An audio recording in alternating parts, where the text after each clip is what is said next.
के करे ही अंगना में तुलसी के गछिया के करे अंगनाना हो के करे अंगनाना सीता फूल लोढ़े चलली के करे अंगनाना सीता फूल लोढ़े चलली के करे अंगनाना के करे ही अंगना में तुलसी के गछिया के करे अंगनाना हो के करे अंगनाना सीता फूल लोढ़े चलली के करे अंगनाना सीता फूल लोढ़े चलली के करे अंगनाना दशरथ के अंगना में तुलसी के गछिया कौशल्या अंगनाना हो कौशल्या अंगनाना सीता फूल लोढ़े चलली कौशल्या अंगनाना सीता फूल लोढ़े चलली कौशल्या अंगनाना के करे ही अंगना में तुलसी के पेड़वा के करे अंगनाना हो के करे अंगनाना सीता फूल लोढ़े चलली के करे अंगनाना सीता फूल लोढ़े चलली के करे अंगनाना फूलवा लोढ़िया सीता भरली चांगलिया चली रे भैलीना हो चली रे भैलीना सीता राम के पूजनवा चलिए भैलीना सीता राम के पूजनवा चलिए भैलीना के करे ही अंगना में तुलसी के गछिया के करे अंगनाना हो के करे अंगनाना सीता फूल लोढ़े चलली के करे अंगनाना रहिया में मिली गए तुलसी के गछिया तुलसी पतियाना हो तुलसी पतियाना सीता भोगवाला गवाली तुलसी पतवाना सीता भोगवाला गवाली तुलसी पतवाना राम जी के मन भावे तुलसी के पतवा बिना रे तुलसीना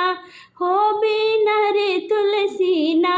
नाही लागे राम भोगवा बिना रे तुलसीना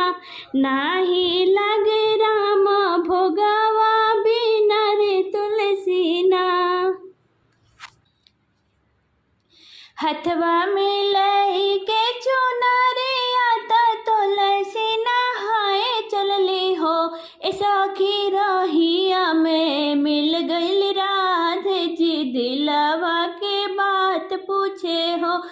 सखी रहिया में मिल गई राधे जी दिलवा के बात पूछे हो हथवा में ले के चुनरिया त तुलसी नहाए चलली हो सखी रहिया में मिल गई राधे जी दिलवा के बात पूछे हो सखी रहिया में मिल गई राधे जी दिलवा के बात पूछे हो कहाँ पौलू सिरवा के सिंदूरवा त कहाँ पौलू चूनर हो तुलसी कहाँ पौलू सुंदर सजनावा त पौआ महावरे हो तुलसी कहाँ पौलू सुंदर सजनावा त पौआ महावर हो काना दिहल सिर के सिंदूर त ऊ है चुनरिया न हो सखी ऊहे हवे सुंदर सजनावा त पौआ महावर दिहले हो सखी ऊहे हवे सुंदर सजनावा त पौआ महावर दिहले हो हंस बात पूछले राधे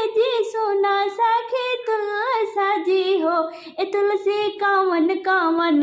तप कैलु त काना तो